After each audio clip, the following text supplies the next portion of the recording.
ubu ngeze Igisenyi kwa Latifa ariko mwabantu twahuye na accident iteye ubwoba nuva iwanyu ukajya muri gahunda zawe ugataha ubona uri muzima ugishima Imana. Mu buzima bwanjye n'ubwa mbere nabona impanuka ikaba yanguma mu mutwe umwanya munini kuko nahise nagira kwishyira mu mwanya w'abantu nyine bafite ikintu bahuriyeho n'uwo muntu wakoze impanuka. Hari akavideo gatoya muri bubonemo ariko sinari gufirima nyine ibyo njye nabonye bikantera ubwoba. Ntabwo nabikora ko ntabwo ubuze umuntu ureba, ntabwo ubuze ngo uwo muntu nabibona arabyakira gute cyangwa yihangana bingana icyo gihe bitaba bimutera ikibazo. Ariko Mana yanjye, abantu mutwara moto ntimukihe abamotari babikora nk'umwuga n'abantu batwara moto mu buzima busanzwe. Ni ukuri moto irongoza, hari ukuntu umuntu abona ahantu hose nyine yahanyura nawe akahita yinyurira aho abonye kandi bitari sawa ugasanga bizanye ibibazo. Imana imworohereza uwo muntu nimba yabayeho. Ni ukuri umuryango we wihangane, yaba ariho yaba yitabye Imana, ni ukuri yababaye. Imana imworohereze. Nageze Igisenyi rero muryoherwe na vlog y'Igisenyi tugiye gukora. Ikindi reka ndeke kukivuga, nkigira ibanga nzakivuga muri uwo mwanya. Ndabakunda cyane rero, muryoherwe na gahunda zanjye zose.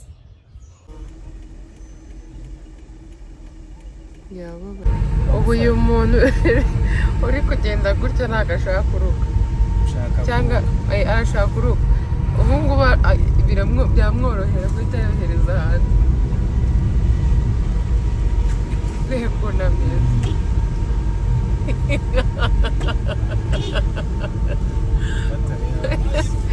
Ariko bana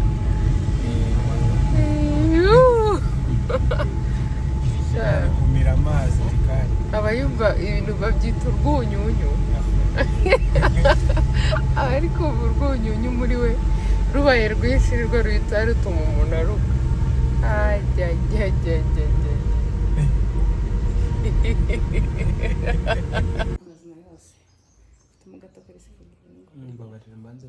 Zana njye numve.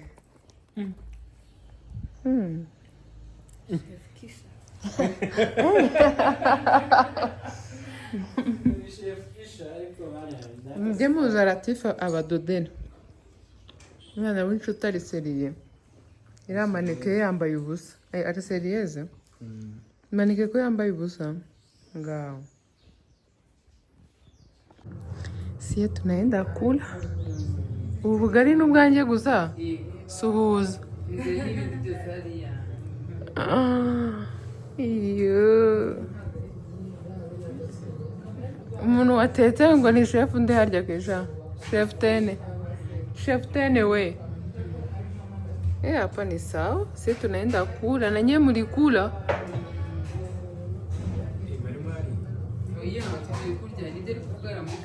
Bengo ni wicare hano. Hano. Ishi. Witeze. Ishi. Imeze ite? Warabagiye. Ahubwo njyewe na kesha ari hamwe ngo twajya ku muhanda. Umeze neza. Wallahi urasa neza. Bagushyira muri vlog yanjye abantu bakubona nka musaza wanjye. Canira itara babona ikino cy'umuhungu.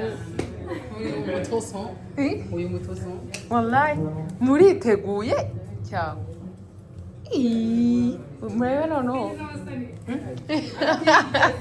Mwamubonye. Yitwa Emedi n'umukongomani. Tanze muri uru rugo bari no kureba video zanjye. Tunaenda sasa we mama yake na vitambaro vyako.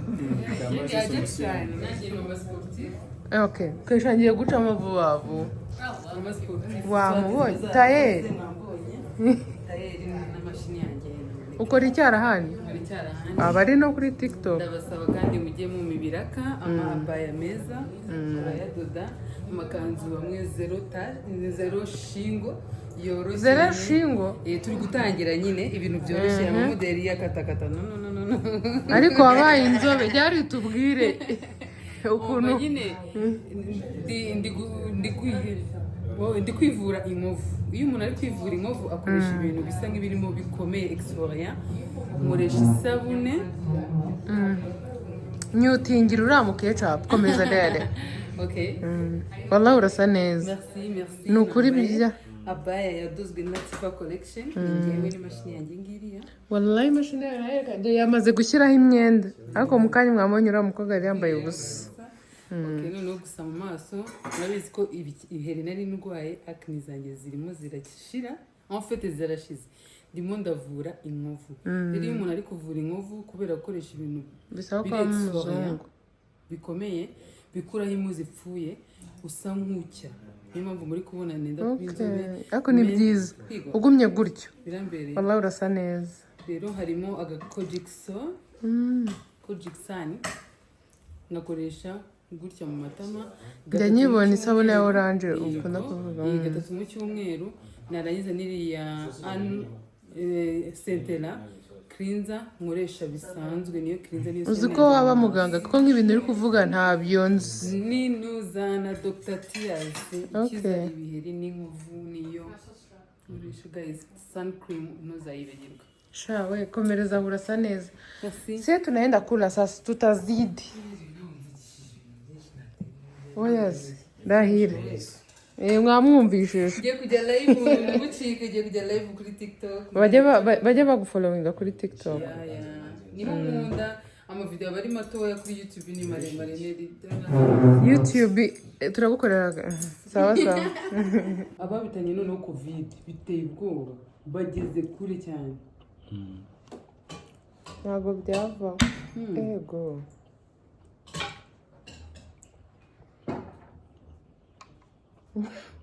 Iki gikombe kiramishe.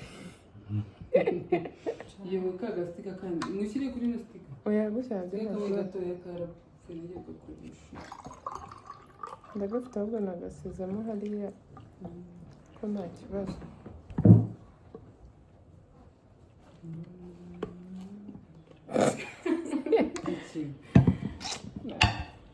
Muri mu biki? Okay.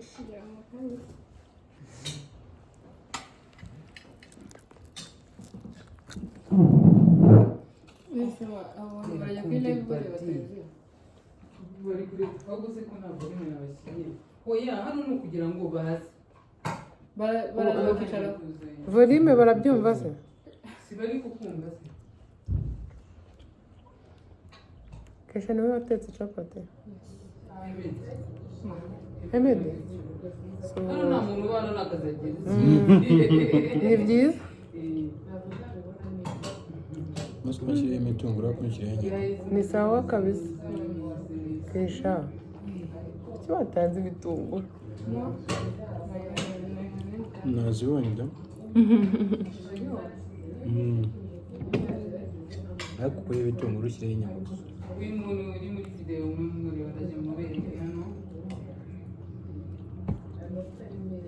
Nje kubereka impanga yanjye. Nje kubereka impanga yanjye ariko tutangana mu myaka. Uremera ko ngubyaye. Mugaki. Uyu mukobwa yitwa Kesha ni umwana wa Latifa. Latifa abantu benshi bo baramuzi. Abantu benshi bavuga ko dusa ariko nanjye ndabizi ko dusa na kera twarasaga bikabije ariko ubu yarabyibushye. Ngenda nanuka muri kumbona. Ya Allah. Atungo nananze. Kunanganaga. Uri muri rwaranutse? Soje wananganaga. Allah, nindi dose. Ubu njye indirimbo baye kunanuka. Narananutse pe mu byumve muri katuri moye. Bari bamamagaye iwacu birivanga. Ubu indirimbo yabaye kunanuka mw'abantu mwe. Umuntu nananze tuzi niwe. Ariko Kesha yigeze kunanuka. Arananuka cyane akagera ambwira. Mama ka warabyibushye. None urabyibushye ma. Rata ni ibintu turya ku ishuri. Turya nabi cyane biba birimo umwanda kandi birimo umwanda birabyibushya. Kandi abantu babyibushye. Ishuri ryanyu bazawukubeza. Ntabwo bajya bareba. Yitwa Isimbi Kesha. Dia kubanzi mu gito yitwa Dia. N'abazi ko yitwa Dia. Ubaho yabereye mu kurasha ko yasize irindi zina tutazi. Oya ntari. Wowe uzi ko yitwa Dia. Ndabizi. Suhuzi. Ubaka witonende. Isimbi Dia hajat. Yeah, ngo hajati urabizi se ibyo ndabyibuka gusa si byo nambaye ngo igitambaro simbi bya hajati mumbwire ntabwo tuje kuvuga ibintu byinshi pe mutubwire murabona dusa kubera umusatsi mwinshi hano ntabwo twakora igitambaro ariko reba turasa cyane hano njyewe no kubura turasa mwabonye na musaza wanjye murikunda rero tukagira mwarijimije ubu ngubu ni mukase aranderera umwana ni uwanjye twize kujya muri bisi kera uragahinja urarira urize akajya abwira Latifa ngo se ngo wahaye watanze umwana kwa mama we akamwoza baragumaye ubu ariko abantu bavugaga nyine ngo bakume ngo nkonze none Latifa arabwira ntabwo ari uwe ngo nyamara amuhe umwana ntacyo twari twe kurira koko warariraga cyane bakavuga ko bikose ntabwo ari umumama w'agakara mama we n'ujya ikintu cyanyicaga ni ukuntu mago yari azi ko kesha ari umwana wa Hemedi iyi we yazi ko ari uwahemeye ndazabona muri famiye ndabaye abana babo si mwabonye Iyi musaza Mago wanjye yari azi ko mwabonye ari adasa na uwahemeye. kesha nawe abantu rero benshi bari abantu bamwe na bamwe bo kuri 40 bari bazi ko ariko aha nta kibazo ntabwo bijya mu turi ahantu habiri turi ahantu habiri mukeneye ku ego eshanu kivanze akazi k'umuntu aba ari bivanze ako mu bintu bya politiki kesha biba byibore kabe kariho gusa sibyo ntabwo ari munini gusa nta kibazo wowe gusa hano haramuyiborera nta kibazo nubwo hano muri kono hari umwanya nk'aho hari hajya n'umwanya wa mugani oya urawongereye ego sibyo okay ubundi uyu niwe nyiri tripod mwamubonye ariko dira ako mwagiye kuri gym bikora guterura reba reka mubwize ukuri njyewe noneho ufite amagufa hano urikozeho ryana kujura abantu bose mu rugo barananutse ndazikora. swati nicyo zimara west imera neza ndazikora hari n'izo nkora nashyize icyuma hano mu mugongo ese iracyari vlogera ubu ko mbona habaye ikiganiro yabaye ikiganiro abantu bo kuri tiktok ya Latifa ngewe na Kesha turi gufatamo video izaca muri vlog yanjye uyu munsi rero nibwo nagize igisenyi umugabo tumaze kurya shaka mbabwize ukuri mu kanya imvura iraguye irabivanga nari mfite gusohokana uyu mwana nkajya kumutembereza icyiza ni uko inaha igisenyi ntabwo imvura itinda rata ntabwo imvura imvura iraguye kandi abana ntabwo bagenda imvura yaguye uziko izuba ritangiye kuza yego ni impyisi yagiye ubiteye nawe ujya ubivuga niko numvaga bavuga ariko ni byo biba ari byo nabikorera isaci nyayasanze ariko umugaye uyu mwana turasa no kumenya bose twambaye kare urabizi ko bashobora kukwambika ariko we bagushyiramo pinki iki umuhondo pinki n'icyatsi yego ubundi yari ubururu ndaje ni igisombe bihita biba gutyo ngiye hano imbere bashyizemo papo hano inyuma kuko zana zino nini umukara bashyiramo umukara bimwe binini ariko tubizi baragukuye iyi baramuha niyo barimo akantu gakanya barimo kugira umva turasa ahantu hose ku buryo no kuri apareye dusa ndabura gusuka ejo bundi muri elevo nzansuka amakara aha nzagaruka hano wasutse yesi dukore ikiganiro twasutse ibintu bimwe twatwiye Kesha agira inama abanyeshuri umwana ni umuhanga agira inama abana kera nigeze kurwara akamabwira akasitori kanyuma ndwaye Kesha twari turi kwa papa ndyamye mu ntebe narwaye pe oje noneho kunywa umwana azi ko ari kurwara ari byiza cyangwa ukuntu waba ubona umuntu bitaye ku muntu warwaye ngo nanjye ngo nzajya nirwarira iki isesemi burayizajya nirwarira isesemi ati ngo uyigorera nirwarira isesemi Kesha afite udusa twishe ari umwana tuzabategurira ikiganiro cyihariye cyanjye nawe ari mu biruhuko undi tunaganirize n'abana bangana nawe nubwo mubona ari igikumwe gutyo ariko n'umwana ntabwo bajya babyibushye cyane no kuri live ni mutoya nanjye niko nari meze ndi umwana ngana nawe iwacu tugira igikuriro uyu mwana ni mutoya ni mukamustresse wakoze hagati we murebe sha ji ya beterave ni ukuri dore iri tara ndarikeneye si uburati farimari iri tara ko ndikeneye riraka ubonye ukuntu ryaka riraka nkeneye iri tara kandi ndakennye ubu ntabwo nabasha kurigura lololololo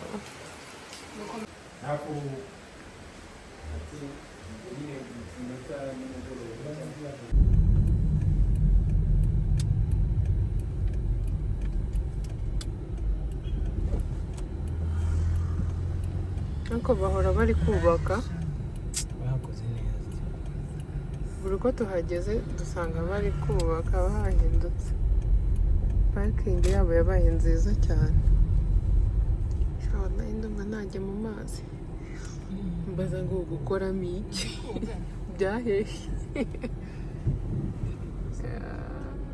ndashaka kubyiga harasa neza hari agafoto bafata ntibamenye ahantu uherereye bikaba kwisera ndimo kwisera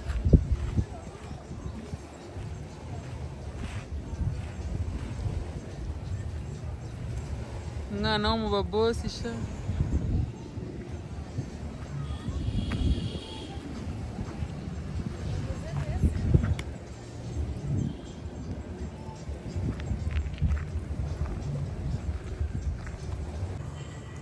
hano bahita Migano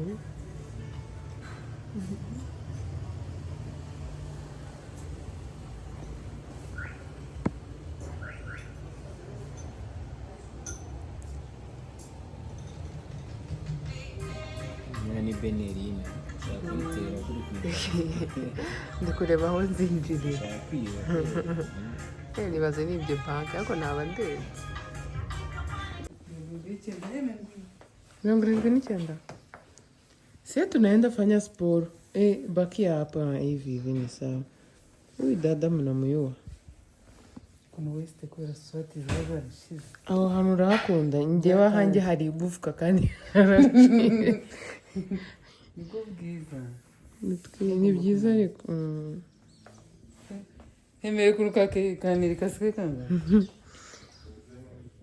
asante nabaye maneki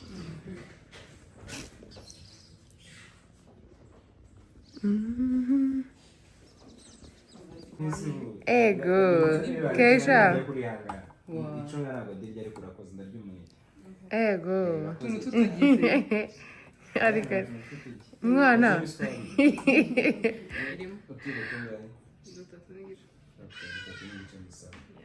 uyu mwana rero muzamuha akazi ashoboye kwita ku bakiriya vlog tuyisoreje ahangaha tugiye gutaha imana idufashe tugire Kigali amahoro tuzagaruka ayandi dutaha ayandi namwe muba amahoro mwakoze cyane rero ndabakunda imana ibamere umugisha subire